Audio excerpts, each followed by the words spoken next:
For the month of January, I am in the process of scheduling and arranging some guest speakers who do work with and are knowledgeable of needs and ministries and services in our area that I think it would be helpful for us to learn about. So we have a special guest tonight, and her name is Abby Nelson. She is the development officer at Homeward Bound, which is a local nonprofit that our church has worked with in the past. If you ever help with the Room in the Inn program that would meet at the Methodist Church Fellowship Hall, it was the Homeward Bound charity who organized that. And then after COVID, it got a little harder to partner. So I'm very glad that Abby is here tonight to talk about the things that Homeward Bound does these days in their mission to end homelessness through permanent housing and support. So tonight we'll be hearing about and thinking about what we can do, what we can know in order to serve and love folks who are homeless.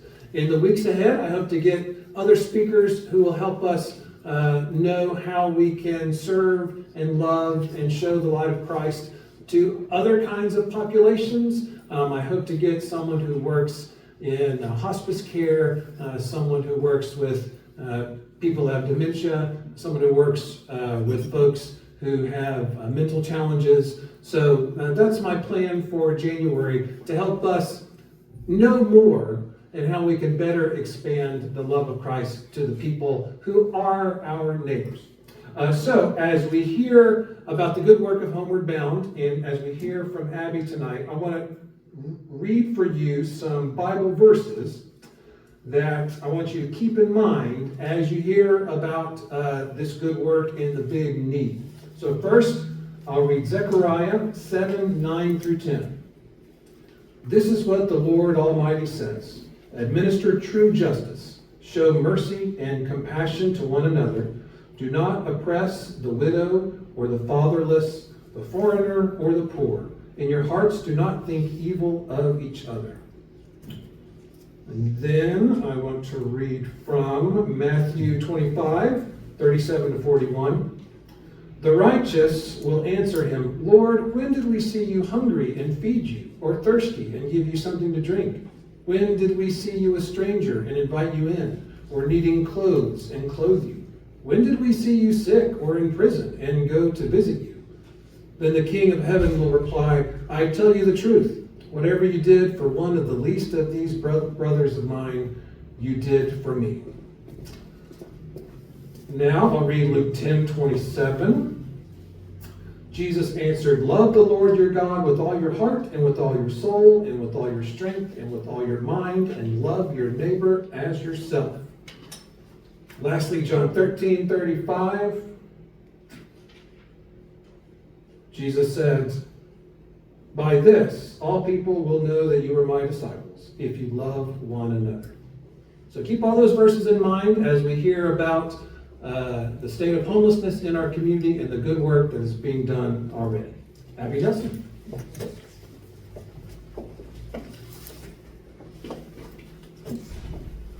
Okay, hello everyone. My name's Abby. Very nice to meet you. Thank you so much for having me out today. I've been really excited to come out and be able to share a little bit more about what we've been doing at Homeward Bound, and especially since it's been a few years since we've been able to share the good work and really connect with the folks of Weaverville. I think that this is such a great opportunity to really spread the good news. So I have this little presentation, and as I'm going through it, please feel free to ask any questions at any time. I kind of want it to feel more like it's a exchange. Feel free to ask questions, comments, anything. I'm here to share and also learn as well. So at Homeward Bound, we specifically work in preventing and ending homelessness, as well as providing daily services for folks experiencing homelessness in Buncombe County specifically. So kind of as I'm talking about our work, I kind of wanted to give you guys more of a big picture of what homelessness looks like here in our community, and then start to talk about how Homeward Bound aims to solve these problems. So, got my handy dandy thing here. Okay, So, has anyone ever heard of the Homeless Management Information System? Okay, I see a few nods. Yeah, so this is something that's done that keeps track of everyone who is experiencing homelessness or housing instability here in our community. And this is something that's done in every single county. So every January, which we're coming up on in a couple weeks, they do what's called a point in time count. And it's a coordinated effort throughout the county to go through and go to both rural and city areas and count the amount of people experiencing homelessness. And so I have the data from last year. We're about to do the one for this year, so hopefully we'll have some updated information soon. But last year there were 755 people in Asheville total that were experiencing homelessness. Now I know that sounds like a lot, and it is a lot. You don't want 755 people to be going through this. However, out of that number, 427 people are sheltered, which means that they are in transitional housing, or they're couch surfing, or they're staying in a shelter on a regular basis. So think of some of our community partners like ABCCM and their like Veterans Restoration Quarters and things like that. So only 328 were ones that were actually experiencing unsheltered homelessness, and that can look like living in an encampment out in a rural area, sleeping on the streets, having inconsistent stays throughout the nights. And so at Homeward Bound, we really believe that 328, solvable. I mean, you go on Zillow. Is that included in a car? That does include it in the car, yes. So, I mean, if you go on Zillow, you see all the apartments for list, right? The only issue that we're facing right now is affordability in housing. And so really a lot of what we're trying to do at the moment is work with the city and our other nonprofit partners to really try and combat this issue and create more housing opportunities for these folks to be able to enter into. So as we provide that supportive care for them, they have that access to that housing.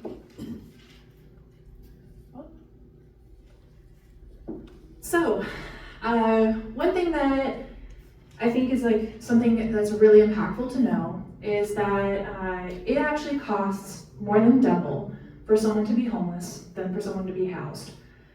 So on any given average day, anyone experiencing homelessness is going to, on average, use about $35,000 to $40,000 every year in community support, either through shelter programs, emergency care, like getting their health care from the emergency room, mental health services, corrections especially. A lot of times folks are incarcerated for trespassing or things like that, that of course costs money. So when this program was looked at and when we're thinking about how can we solve homelessness, we really wanted to also look at what does it cost to actually provide those services to keep somebody housed. And this was a study done back in the 2000s that a lot of organizations like ours have followed. And on average, once you have somebody housed and you're taking care of their needs, such as supportive services, food, help with food, healthcare, you're on average spending about $17,000 on someone per year. And so with that being said, you're saving about $20,000, $30,000 of government money every single year. So we really believe that, you know, a lot of times we think we can hear from the community, well, it costs so much to provide for these folks. Well, it costs a lot to provide for when they're not housed. So this is something that I think is like not something that is common knowledge. It was new to me when I learned it, but I think that it's really powerful to know and gives us a really good reason to want to get people into housing, besides just the fact that everyone deserves housing.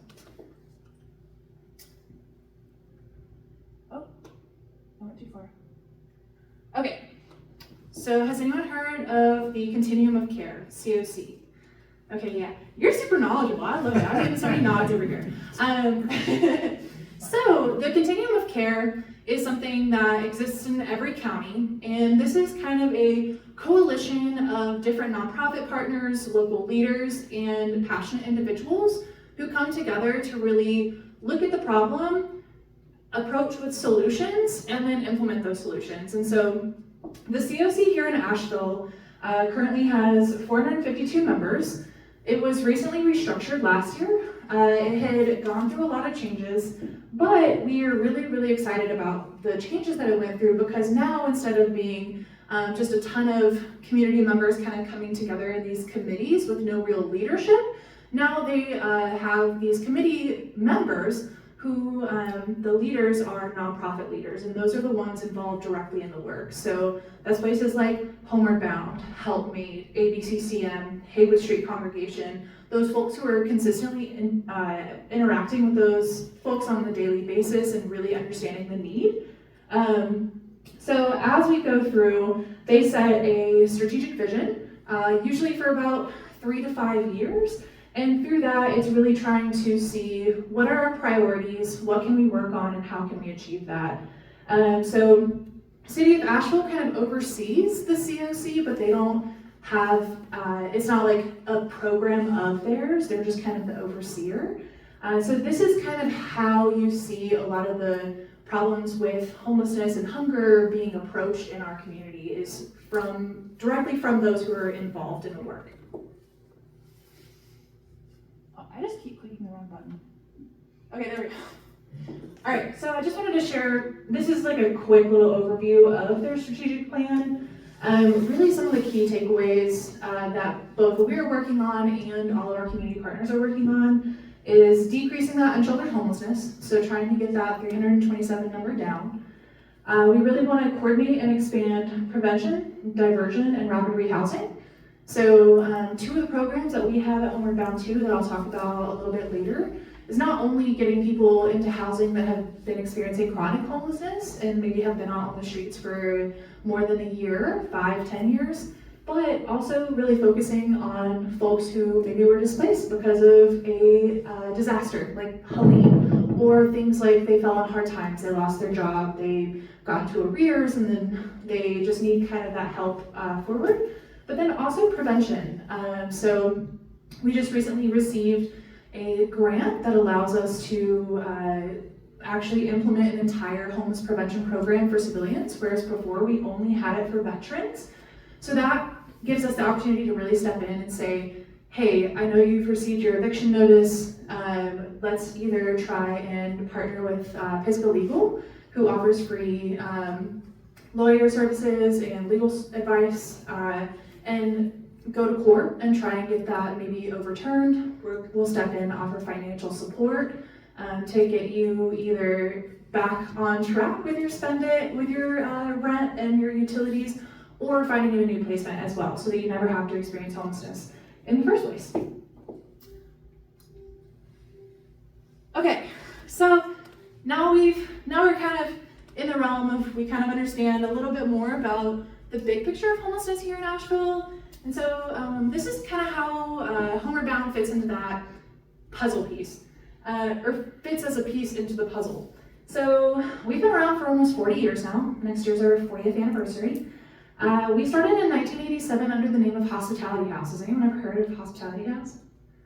Okay, I'm seeing some nods, yeah.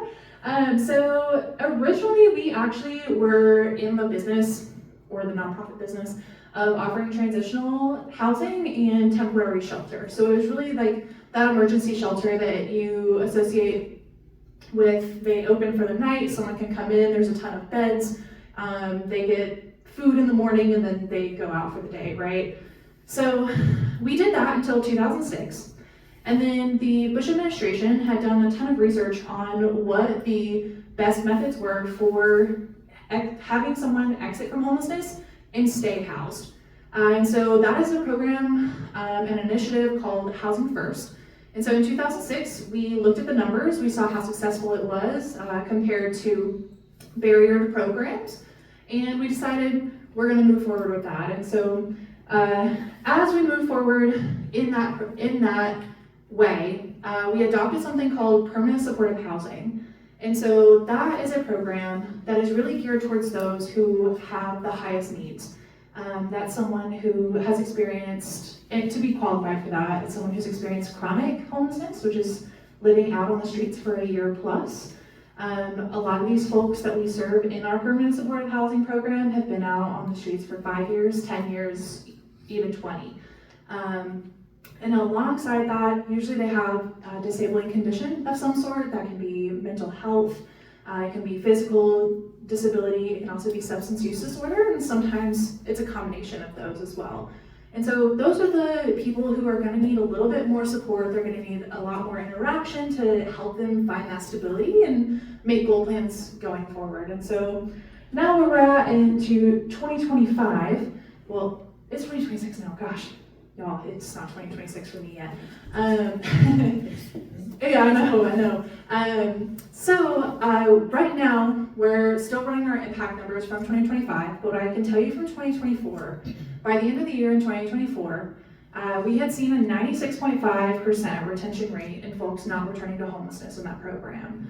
So that means only 3.5% of people that are in permanent supportive housing have been unable to achieve that stability and are looking for other options, which is amazing. Thank you. Thank you. For context, so we consider ourselves like a housing first, which means that we get you into housing first, and then we start to worry about everything else, right? Because as you can imagine, living in that survival mode, it's really, really, really hard to try and figure out all the rest of your life when you don't even have a safe place to stay at night, right? And so we have seen through that program that putting somebody into housing, think Maslow's hierarchy of needs, remember like 6th grade social studies. That housing is such an important foundational point to being able to think about what goals you have next, how you can find employment, how you can be able to afford your food, how you can beat an addiction and gain sobriety. And so through that, we've seen that 96.5% retention rate in programs that require a lot of things beforehand, like that sobriety measure or having employment first. Usually you only see about a 30 to 40% success rate. So tripling that, woohoo.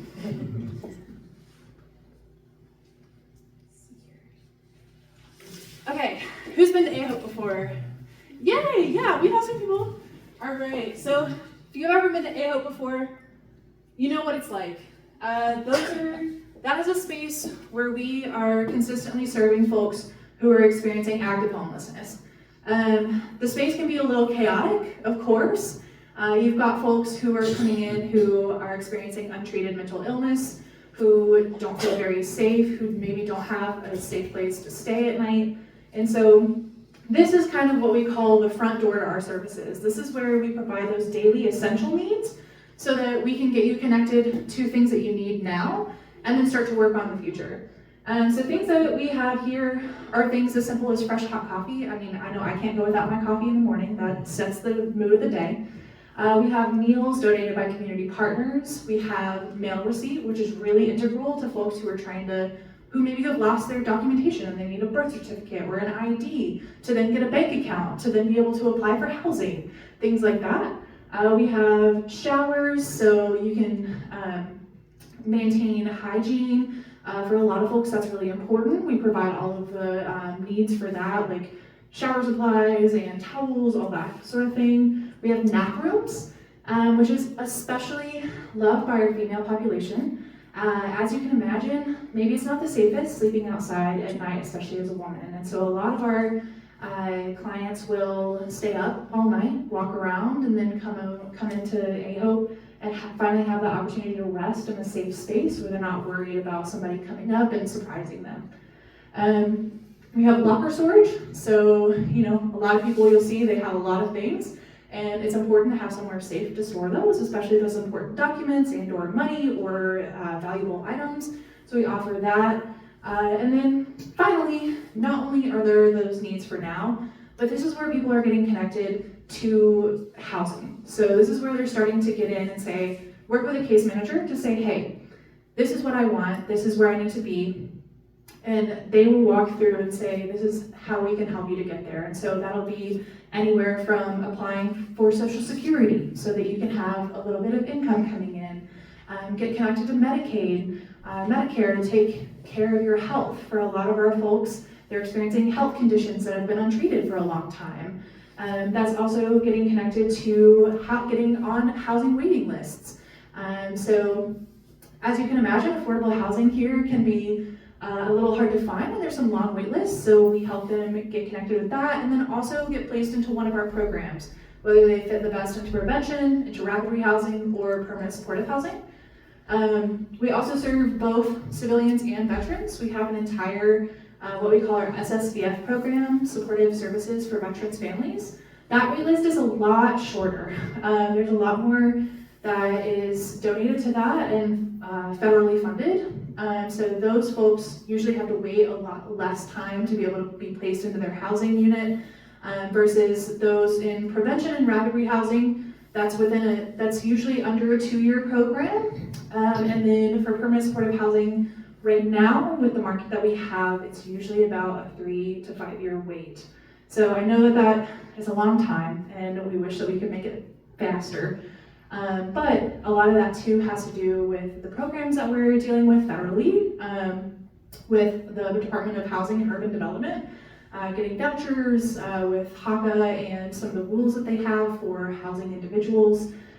So each year we serve over 1,500 folks.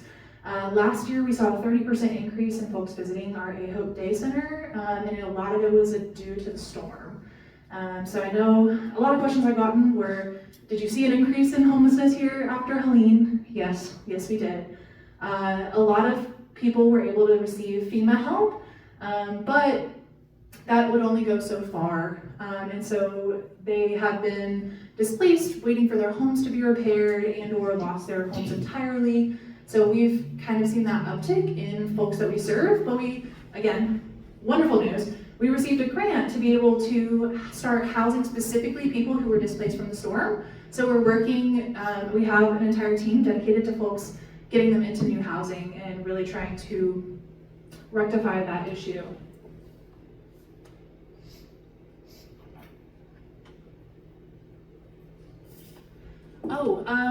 Really cool too. We have, so obviously not everyone's gonna be able to make it to 19 North Ann Street in downtown.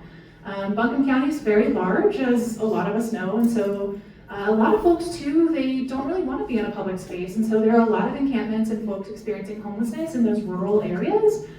So we have outreach teams focused on actually going to the people and meeting them where they are, going to those encampments, going to people living in damaged homes, and sharing with them some of the resources that we have and starting to get them connected with our programs.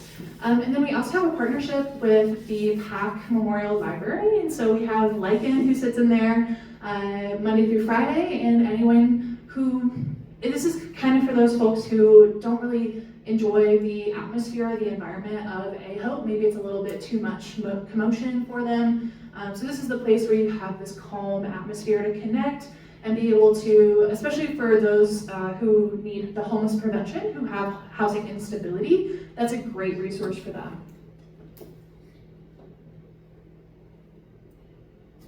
Okay, so I talked a little bit about these.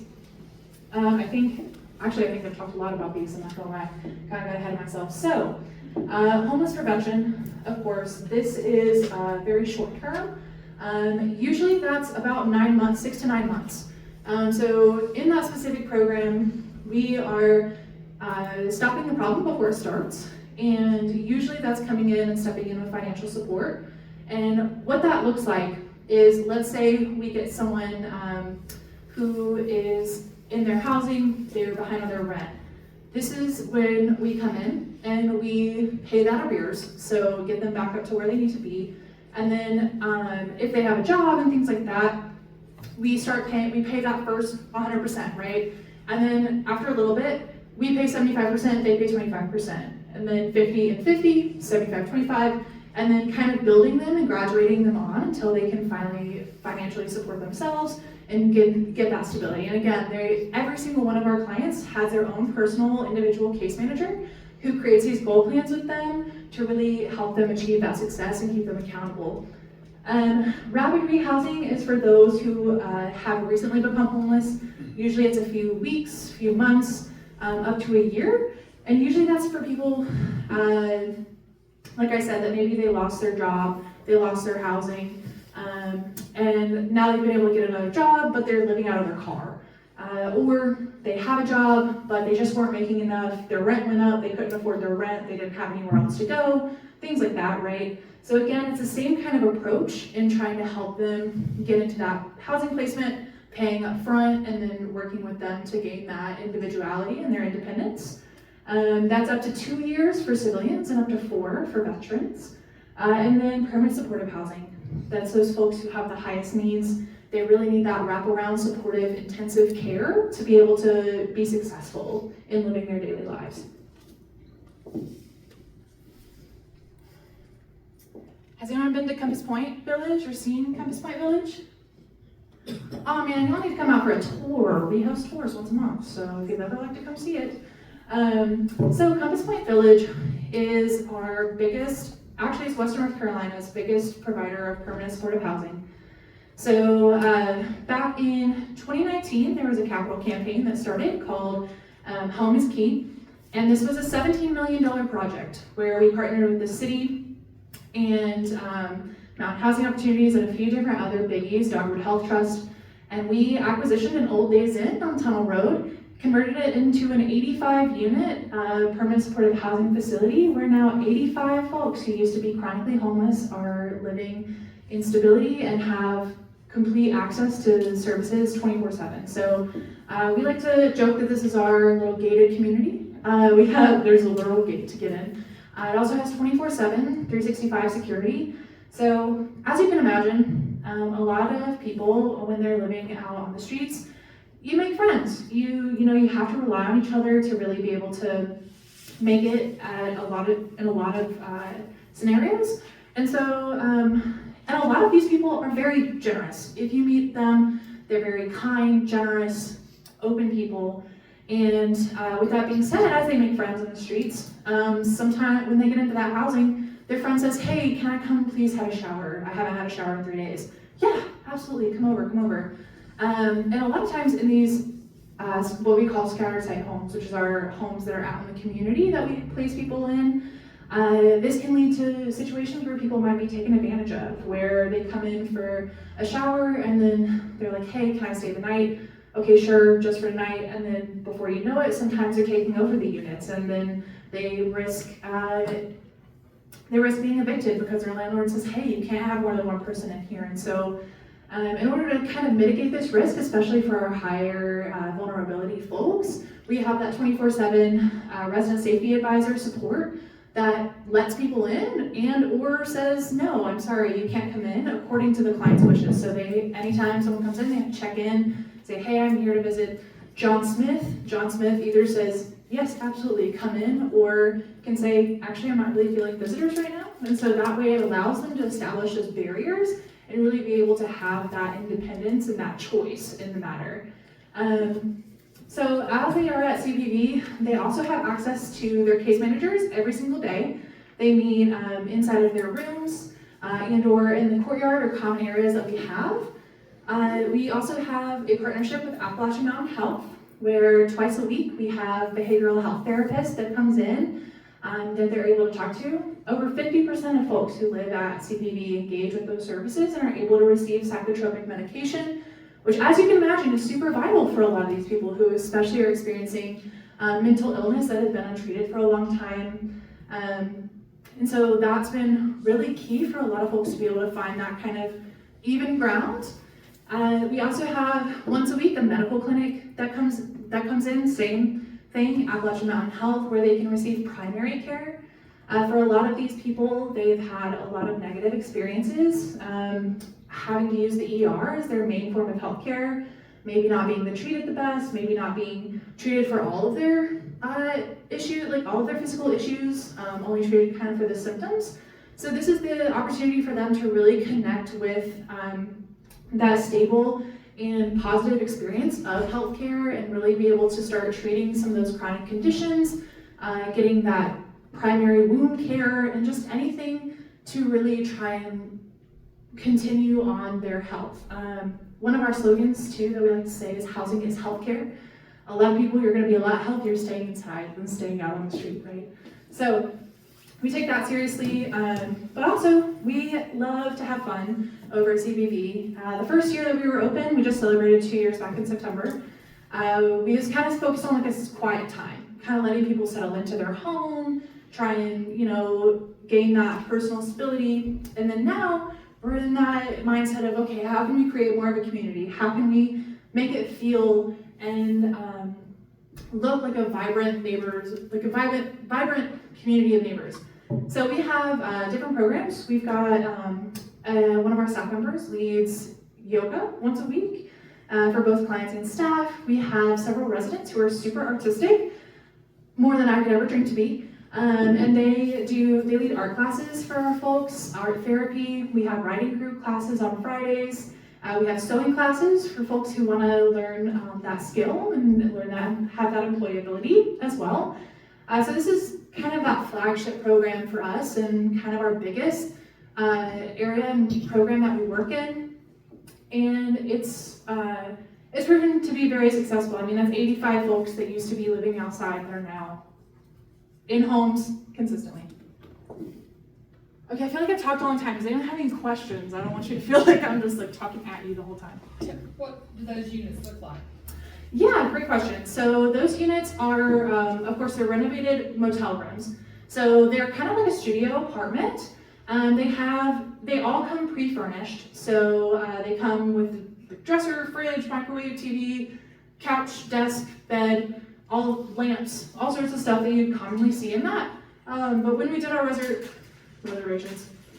renovations, we added in like a little kitchenette and a little stove top so that they're able to do a little bit of cooking for themselves and be able to provide for themselves. And we also have, what I'll talk about later too, is our Welcome Home Donation Center. Has anyone heard of that? Yes, if you haven't, wonderful place. It's almost spring cleaning time, so if you're thinking about getting rid of your stuff, think about the Welcome Home Donation Center. So Welcome Home is our program that it's all community donations based, and we collect household furniture, goods, housewares, hygiene items, cleaning items, everything that you need to live in a home. And our clients have access to that with their case managers, so they will bring in art, they'll bring in their own personal fun. We've even got like board games like Apples to Apples, so if they want to bring in Apples to Apples in their room, they can. So that's really that space that they are able to customize, but we recognize it's a little small, not everyone wants to live in just one room all the time. So we've got a beautiful courtyard out there, we've got a basketball court, we've got a bigger kitchen that people can invite friends over and like bake cookies, things like that, a library and computer room. So lots of spaces that are more communal that folks can connect and engage with each other and or just kind of get out of the room and take a walk each day. Yeah. This is on Tunnel Road, you said? Yes, ma'am. You were saying it's 2 years now. Yeah. So financially, how does that sustain? Is it totally grants, or is it their participation? Do they pay, or how is it financed? Yeah, so whenever we did our capital campaign, we were able to pay for the acquisition and everything up front, right? So we own the building, we're not leasing it or anything like that. So on that end, we're already financially set. As for paying the people who are all working there and paying for the units that our folks are living in, we are funded. Our permanent supportive housing program is almost 100% government funded. So I guess this is kind of the time where I mention a little bit about what we're going through right now, the current climate of the administration, kind of like how they're approaching homelessness and funding. So there was a executive order released in July that kind of essentially said, hey, we don't believe in backing housing first programs, and we're going to reduce the funding for permanent supportive housing from being 90% allocation of so they give all their money to the COC, and then the COC disperses that as they see fit. So back in the past, 90% of that could be allocated towards permanent supportive housing. The recent funding opportunity notice that came out said it was up to only 30%. So thankfully, National Alliance for Homelessness, Ending Homelessness, they sued the notice of funding opportunity that came out, and a judge approved that and said, okay, well, you guys are gonna have to revisit this because not everything was perfectly above board on it. And so now we're kind of in this waiting stage of seeing how much funding we'll be able to have for that, and the possibility of needing to increase private funds versus getting those public funds. So currently it's grant funded by the federal government with some stipends from North Carolina government as well. But in the future we might be looking towards more private funding from faith communities, businesses, and individuals in our community. But the people there are not obligated to pay anything. There's like a special system. 60% of the units that we have at CPV are voucher units. So that means that they have a housing voucher that pays for most of their rent themselves, and then like most of the rent for them. And then if folks have income, and that includes Social Security income, that includes employment income, they are paying 30% of whatever they make every month towards housing, and then we will pay the rest.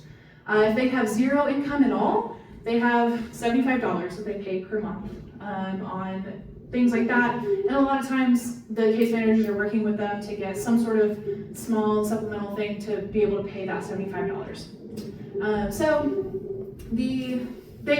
They do have some financial responsibility, and especially a lot of those that do find employment, they actually end up graduating from Compass Point Village. So once they are able to find that stability, we've had several we have several who graduate every single year. They'll actually move out into an apartment or a house or a home in the community as they gain that stability, so we can bring in more people who need that more intense support. You might have said this, but how long can they stay at Compass Point? Technically, they could stay as long as they need. So in our permanent supportive housing program, depending on what we call their acuity, which is how vulnerable they are, how much extra support they need, they technically are eligible to stay in the program forever. It can be until the end of their lifetime. However, especially outside of Compass Point Village, we do see several, up to a dozen graduations every single year out of that program where they've completely found the case management was so light that they really didn't need our support anymore. For CPV, some of our folks that have moved in have had a very long case of untreated health conditions.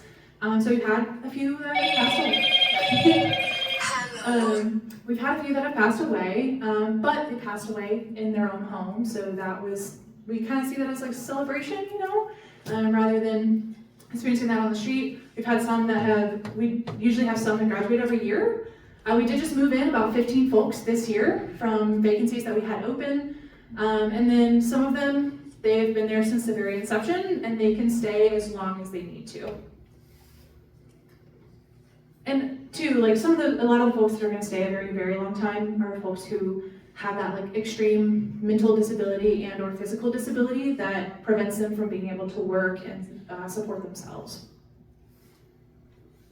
Yeah. How many additional units, if you could wave a magic wand and duplicate this effort, how many, what would be the need? I mean, how many, just curious. If I could wait, like for permanent supportive housing or just anything in general? This same type of permanent. This same type of thing. It's kind of hard to say because I don't know if they took data on what the acuity level were for those like 327 folks who were unsheltered, and then the other 400 and something that were sheltered.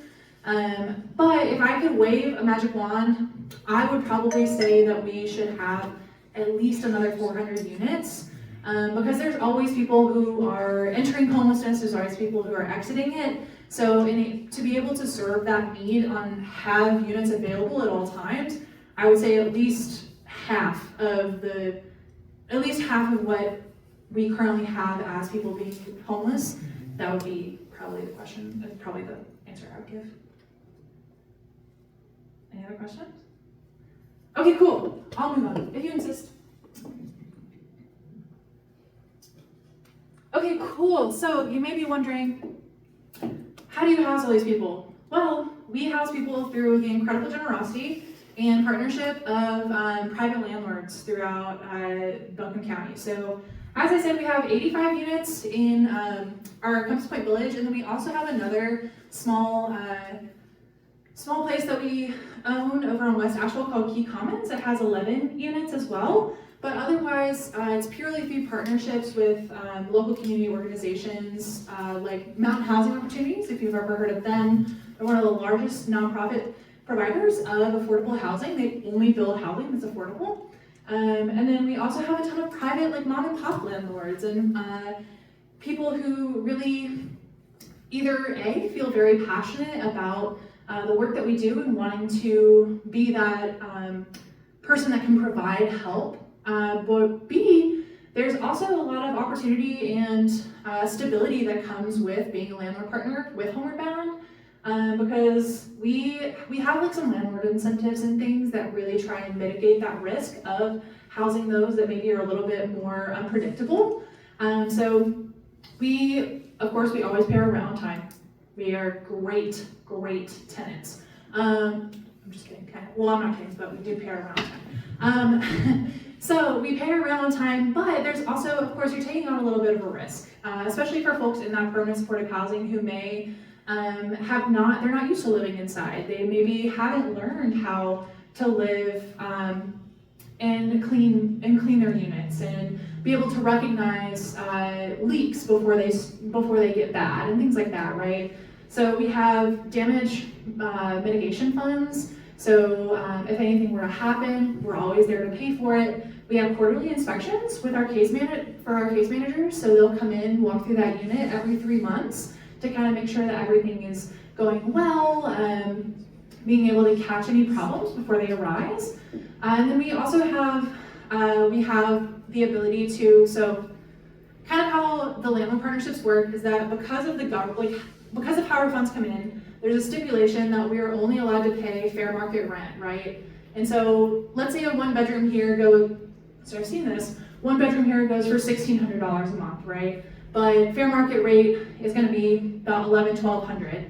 So the landlord may be losing out on $200, $300, $400 a month if they rent to somebody like us. However, we can provide things like double security deposits and that stability in rent. So over a long period of time, it's kind of equaling out because they're always going to have that unit fulfilled, not experiencing that vacancy, things like that.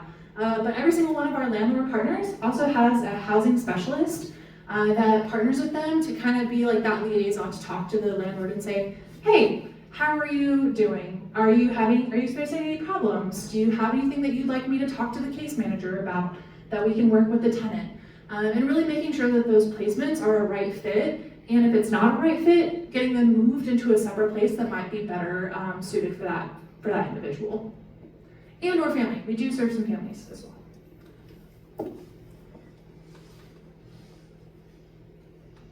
Yes, Welcome Home Donation Center. This photo here, you saw him a little earlier on the first slide. This was his name is Yulan. He moved into his own home through our veterans program back in December of 2023 and has been stably housed for just over 2 years now. So this is a photo of him and our program manager, Terry, moving in things into his home. So we like to say we don't like to provide just a house, we like to provide a home. So every single place that people are moved into, it comes fully furnished, comes with full support on cleaning supplies, hygiene supplies, housewares, dishwares, anything that you really could need for a home. Oh, we also have a box truck too. So I don't think I put it in here, but if any of y'all are like, man, I have this couch that I don't like anymore, or I have a full-size mattress that I just don't want to move, we will come to you. So just let me know. Okay, so I know I've been talking for a long time, so sorry, get really passionate about this stuff. But I have this beautiful video for you guys that really I think really encompasses some of the stories that we have, that talks about the work that we do, shares some of those personal stories from Compass Point Village and the success that housing has in the lives of our community. So, without further ado, I hope this is connected to volume. It is. My name is Jonathan. I love music. Can everyone hear that? I write poetry. I'm a poet. I'm a rapper. Teenage love. Yeah, it's me. I'm rapping. I was without a job during COVID. Stayed in a hotel. I stayed with people, paid them to sleep on my floor. But I met Nick and Nick helped me. My name is Nicholas, and I'm a rapid rehousing case manager here at Homeward Bound. This is a very unique sort of position to be in because you're not just there to help with housing. I mean, that is something that we prioritize, but there's, goal sheets that we can do, different budgets, a primary care doctor. My name is Summer Heidinger, and I'm a nurse practitioner at Appalachian Mountain Health.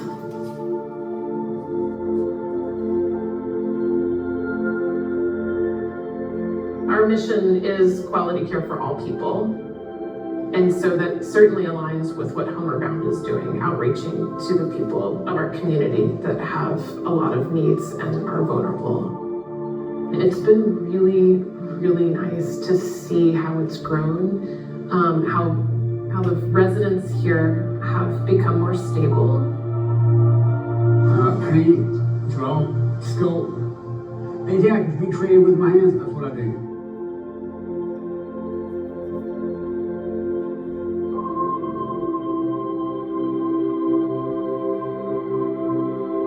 He got cast out, so I'm just thinking what it looked like. You're coming out of the light, and you're falling down to earth. And right there is when he's realizing what he made a mistake. I think in my mind myself, I'm gonna fall too.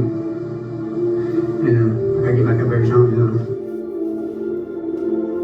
Long as my people love her to death. I go anytime. She's just great to have. She's a good person. She's a good person to have on your side. If I'm in trouble, if I'm sick, or if I need help, Mom's there. My name is Alana Kinsella, and I am the Director for Homeless Services.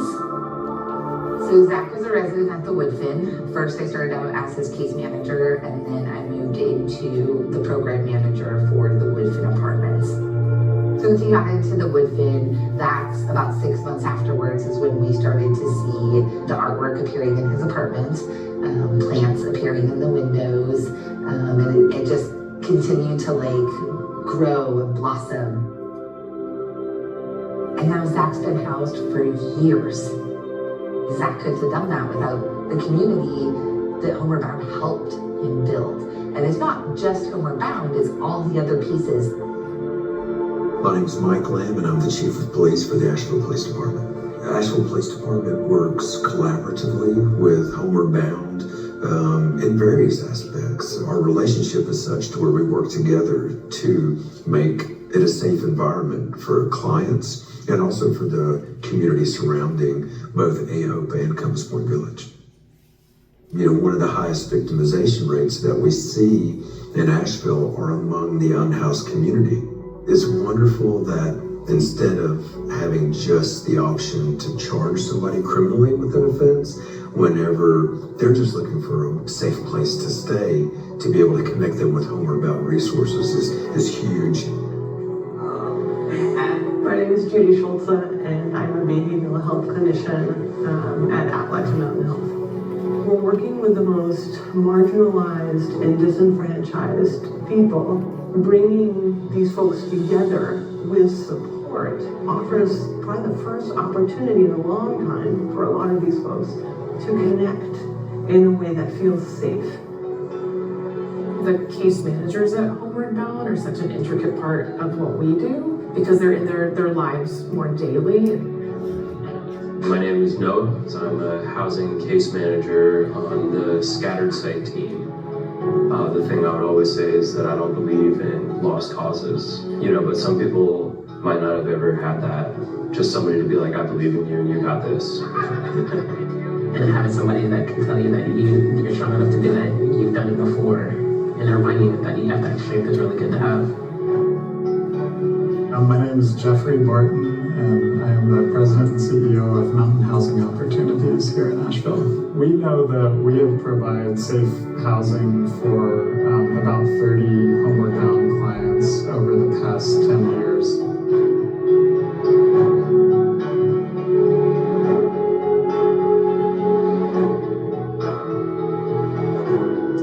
I think that Homeward Bound and Mountain Housing Opportunities have very complementary missions because we're all in pursuit of helping people achieve stability through affordable housing. What it means to one person can be magnified, and once we start to address the issues of one person that's experiencing homelessness and end homelessness for that person, then it gives us hope that we can do the same thing for their friends and neighbors who are still experiencing homelessness. I really see Homeward Bound as an extension of our mission. They're helping people to regain the hope and dignity that may have been lost when they became unstably housed or unhoused. But imagine what our society would be like if there were no support services. It's to a point that we have to reset, reinvest to make sure that people just don't get left behind. I've seen a lot of just gratitude and, love from Jonathan, and that he has, this apartment that he can call home, and he's grateful, because he's been through that adversity and gotten to this point in his life where he can, think more about, making music and having some quiet, to write poetry. What kept me going was my upbringing. Sometimes, like Nick was saying, I went through adversity. And when I went through adversity, I kept my faith. I thank God for Homeward Bound. Homeward Bound services important because just being able to take a shower and get some clean socks and undergarments and have words of encouragement, that will help you. We know that this is a solvable problem by simply building more affordable housing and providing the support services needed to keep people stably housed. Here we are, swinging into our second year, and we're succeeding. And we are ending homelessness for individuals. I believe that it's impossible to not have a positive impact. Grace has eternal significance, and that hope is what keeps me going. The number one thing that we say ends homelessness is community. We're all neighbors. We don't have to live right next door to each other to be neighbors. I think community is everything for people that are overcoming homelessness. To have a sense of community and support is really what I think makes it successful. I think community is really built from the bottom up and from connections between neighbors. Homeward Bound services are more than just supportive housing, and the services are designed to help individuals by giving them hope and also restoring dignity and giving them a goal to look forward to in the future. That really makes an impact on individuals' lives, and we can see it here at Compass Point, where you have folks that were in very vulnerable, very, very dangerous situations that now have stability. That little bit of help can bring a lot of change. No one deserves to stay outside. If someone extends an olive branch, take it. You have to want to help people and have this kind of career. Have a home is what you are, right? You're somewhere you stay. People are good at you. I love that shit. It's not about what you have in life, it's how you treat your fellow man. Not to give up and to persevere. And I just hope that we just, treat each other better as human beings. Because we need each other. My life has changed, like it feels so good to be able to go in my crib and rest, and it's peace. I like peace. Now I have housing, and I can just say that, open up the door. And I dream.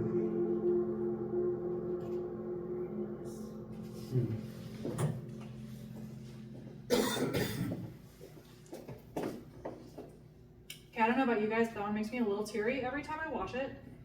How do I, hello? Maybe press escape. Gosh, I am 25 and you'd think that I was not, you wouldn't know that I'd Be careful what age. completely technologically not savvy. Yeah, I know, I was about to say, I was like, well, actually, I don't think anyone's ever old. I think everyone's young at heart. Actually, no, I'm old at heart. I like to nap and go to sleep at 8 p.m. So, anyways. She's reading your room. I saw this joke the other day about, there was this stand-up comedian, he's like 75 maybe. He was talking about, you know, like, I'm a gamer, right? I love to play games. And he like asks the crowd, they're like, oh, what do you play? She says, Rocket League, maybe it's like 30-year-old woman. He's like, for me, tic-tac-toe. Sometimes I even stay up till 7 p.m. And I was like, I feel that a little hard, actually. So these are just, I just included a little bit of some quotes in here from some of our clients. I mean, Norma, she's been living out in the community successfully on her own after graduating from Compass Point Village for almost 2 years now. She was only at Compass Point for a few months before she was able to gain that stability, and she now works as a peer support specialist, helping out folks who have chronic conditions and are looking to achieve sobriety from chronic addiction.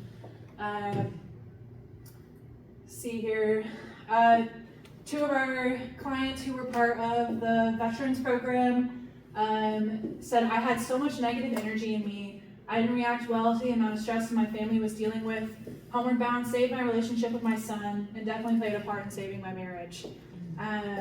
Those are two clients that were at risk of losing their housing, were about to be homeless, and Homeward Bound was able to step in and prevent that from happening. And so these are just some of our numbers that I like to tell people.